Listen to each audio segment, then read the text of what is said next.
Hello, everybody.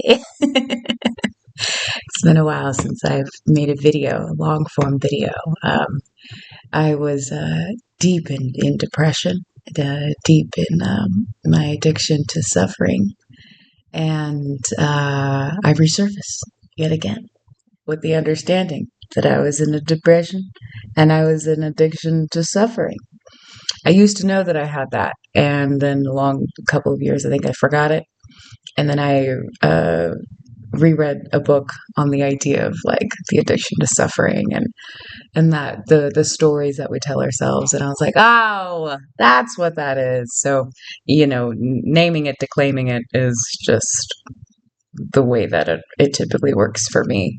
And just saying it out loud and saying it freely and not really worrying about what that means and what comes next. It's just acknowledging it and seeing it for what it is. So I was in that, and also preparing to move back in with my dad. So there's a lot of emotions that are fluttering around. But I thought I would tell you guys about some tea that was happening in the middle of all this. Because I had a voice message and I just sent my friend and I said, "Oh, I have to tell people about this voice message because this voice message is just it's just everything. It's everything, darling." So let's give you some backstory, some background stories. I start dating this guy, and he's very sweet. He's very um, in tune. He's very he's noticing the things that I like, the things that I don't like. I'm speaking up for myself and what I need and what I don't need. Those kinds of things, and things are going well. And I decide after a year of being celibate, really not on purpose. I was like accidentally celibate because I was just like, this isn't working. I need time, and also not good enough.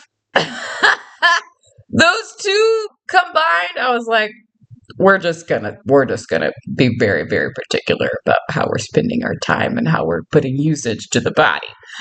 So I broke my accidental celibacy, and it was great. And then we hang out again, and he stays over. He spends the night at my house, in my little full size bed. Meets my dog. On this same week, I'm getting like rejection email after rejection email after rejection email on like the jobs that I had applied for, and just the things that I really was having hope for. Multiple rejections all at the same time, and I was just like, bruh, this is a lot. And so he spends the night. We do the do again, and then the next day he's about to leave, and he tells me, "By the way, I wanted to let you know that I have a partner, and we've been together for 2 years, and we live together." Now, I am non-monogamous. I I I trust so heavily and so deeply that ethical non-monogamy can save so many lives, can save so many relationships, so many friendships, so many parentships.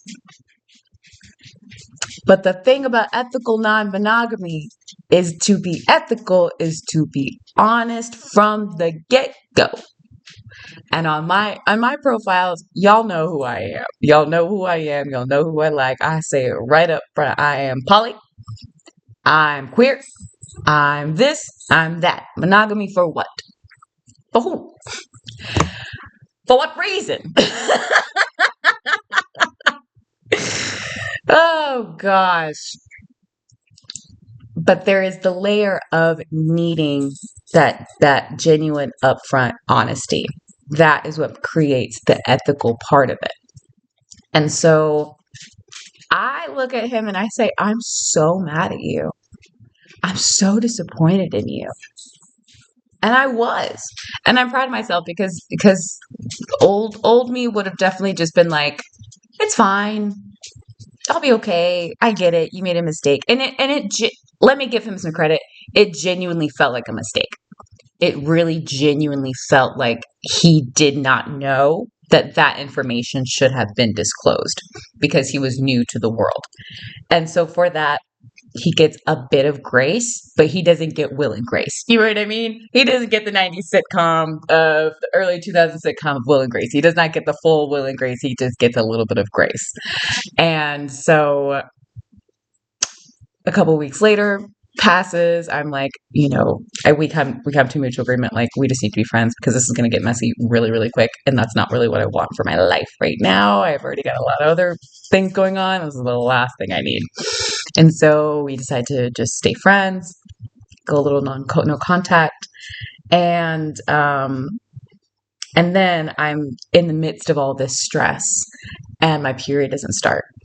I'm getting nauseous every now and then, and my body feels like a fucking furnace, which happens during periods, and I am very obviously aware of that. But I was just, because I didn't have so many distractions, like, I don't know if you guys, like, a lot of my stuff is gone. It's either in storage or it's packed up.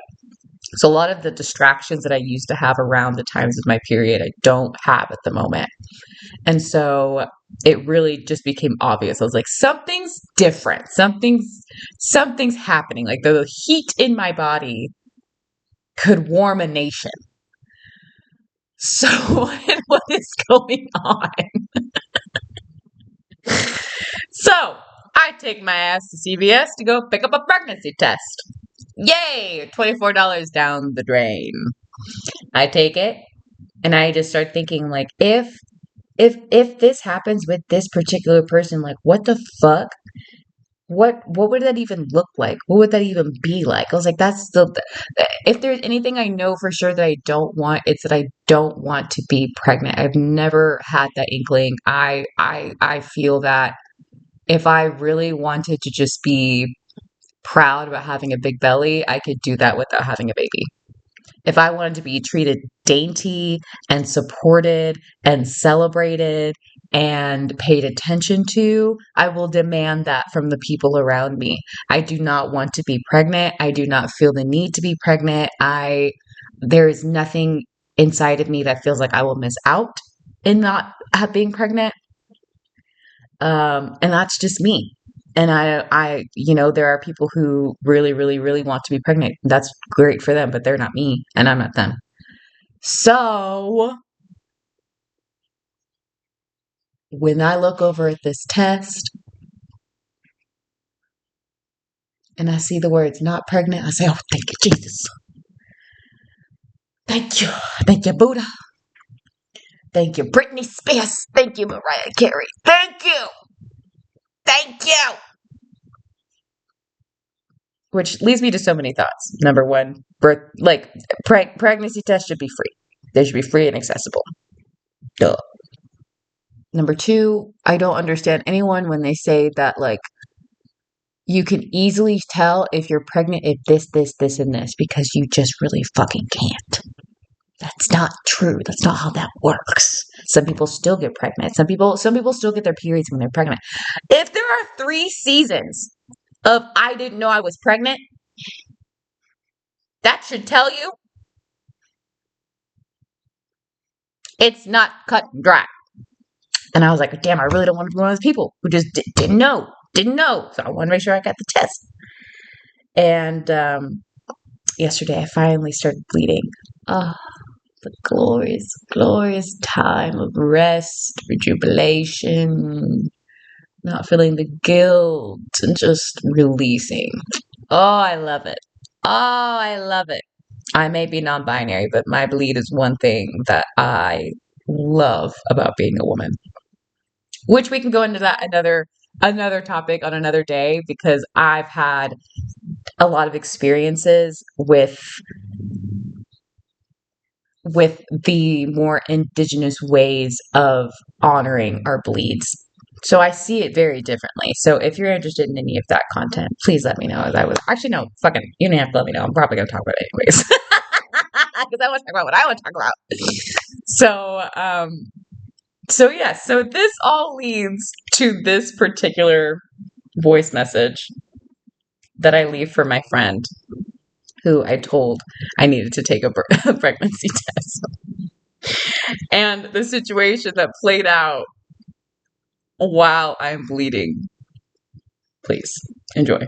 And last night, the man had reached back out to me, and he said, I just wanted to let you know that about 10 days ago, I ended our relationship. And it seems like we are on a better foot. And so I then thus responded, after moments of stillness and not really wanting to talk at all. And I said, well, what would I say if I didn't care about hurting his feelings? And so this came out of my text box. I said, did you tell her what happened and that you didn't get clarity on the situation and then broke up? Or did you break up? That's a very interesting point that I did not bring up. The reason why the layer of fucked upness it was that he and his partner had a conversation about opening their relationship. And he states that she didn't want to know anything about the relationships. However, there was no clarity before we had gone out on a date, before I was wined and dined, before I was did it in the doo-doo.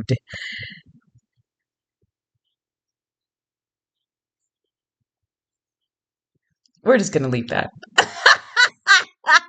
Before I was did it and done. He never got clarity on if she didn't want to know at all or she just didn't want to know the details. Because that could have been a situation that put me in a dangerous spot of someone being like, what? You're dating this person? You didn't tell me? Who are you dating? Yada, yada, yada. I tried to get involved in that. So I needed to know, did you tell her what happened and that you didn't get clarity on the situation before going on a date with me and that this happened and then broke up, or did you just break up? These are very different. Let us continue. And since 10 o'clock, there's been crickets. 10 p.m. last night, there's been crickets, Frankie. Crickets. And this man typically does respond quite quickly. So I think that that's fascinating. We shall see what this message does say. But if he didn't, that still, in my opinion, lacks integrity. And if that is the case, I just don't think that could be eligible to move forward.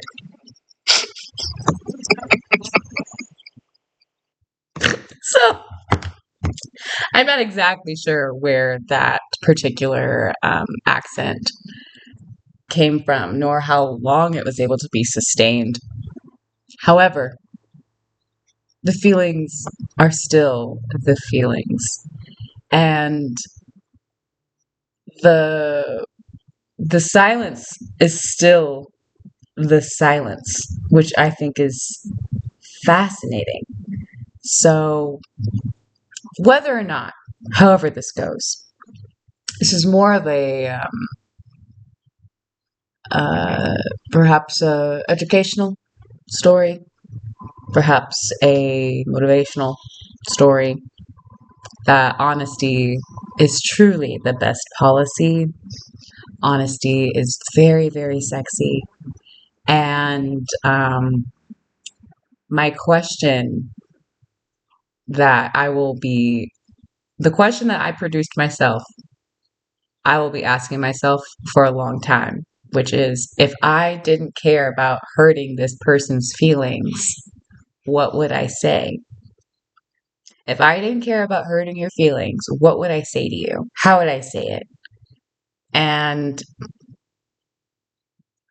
getting clarity is vital and pertinent. And again, sexy to ensure that there is clarity. Now, I could have gotten clarity myself. I could have.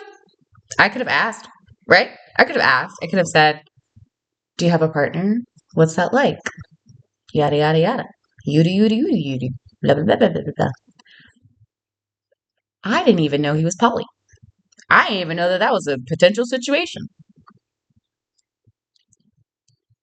I didn't say shit because I ain't got nothing to hide. I ain't dating nobody. I have amazing friends who I consider my partners, but we are not romantic. And so I'm responsible for myself. He's responsible for himself and for his family. And he was really smart. But I also forget that, like, people born as male don't always get the education around communication that they would probably really thrive from. The world would probably really, really thrive. The world would really thrive from the idea of men getting taught communication. The world would really do better if we did better with men's communication. So I leave you with that question. What would you say to someone if you didn't care about hurting their feelings? And know that even if it does hurt their feelings a little bit, it doesn't mean that that makes you a bad person. It doesn't mean that it makes you someone who is insensitive innately. It does mean that you might not have the capacity to add powdered sugar on shit, and you just need to ask it straight up. So, enjoy being quarrelsome with men.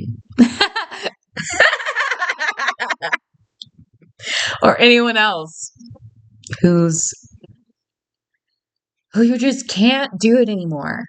If you notice that you're like, man, I really cannot have a normal conversation with this person, that probably means that you just need to have a very blunt conversation with that person and keep your breath.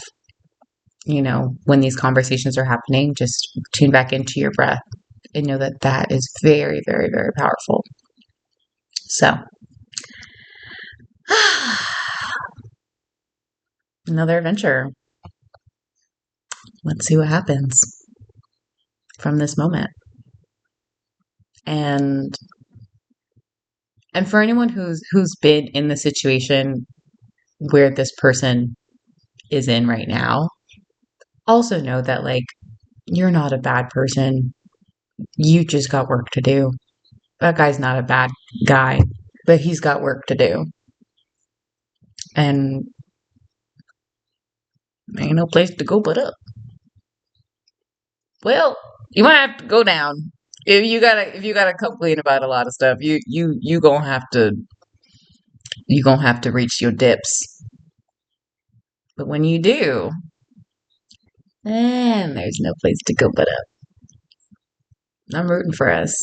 All of our mistakes, all of our wins and all of our mistakes. I'm rooting for us, okay? All right. Have a good day.